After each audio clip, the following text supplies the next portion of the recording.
ನೀವಿಂದೆ ಇಂಟರ್ವ್ಯೂಗಳಲ್ಲಿ ಹೇಳಿರುವಂತದ್ದು ಅಂದ್ರೆ ಚಿಕ್ಕಣ್ಣ ಸಿನಿಮಾದಲ್ಲಿ ನನ್ಗೆ ಅವಕಾಶ ಸಿಕ್ತು ಅಂದ್ರೆ ಜನ ಕಾಮಿಡಿಯನ್ ಜೊತೆ ನೀವು ಸಿನಿಮಾ ಮಾಡ್ತಿದ್ದೀರಾ ಅಂತ ಟೀಕೆ ಮಾಡಿದ್ರು ಅಂತ ಇದನ್ನ ತುಂಬಾ ಜನ ನೆಗೆಟಿವ್ ಆಗಿ ತಗೊಂಡಿದ್ದಾರೆ.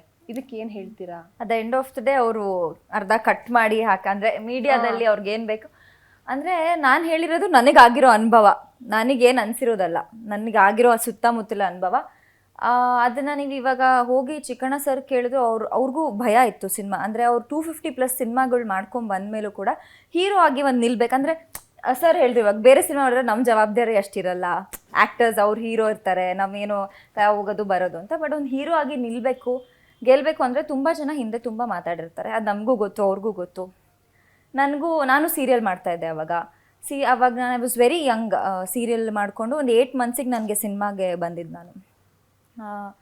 ಏನಕ್ಕೆ ಮಾಡ್ತೀಯಾ ಅಂತೆಲ್ಲ ವಿಷಯಗಳು ಬಂದಾಗ ನಮ್ಮಮ್ಮ ನನಗೆ ಸಪೋರ್ಟಾಗಿ ನಿಂತರು. ನೀನು ಮಾಡಬೇಕು, ಯಾಕೆ ಅವರು is a versatile actor, comedy ಅಷ್ಟು ವರ್ಷದಿಂದ ಕಾಮಿಡಿ ಮಾಡ್ಕೊಂಬಂದರೆ and he's work with several superstars, Yash ಸರಿಂದ ಹಿಡ್ಕೊಂಡು ದರ್ಶನ್ ಸರಿಂದ ಹಿಡ್ಕೊಂಡು ಎಲ್ಲರ ಜೊತೆ.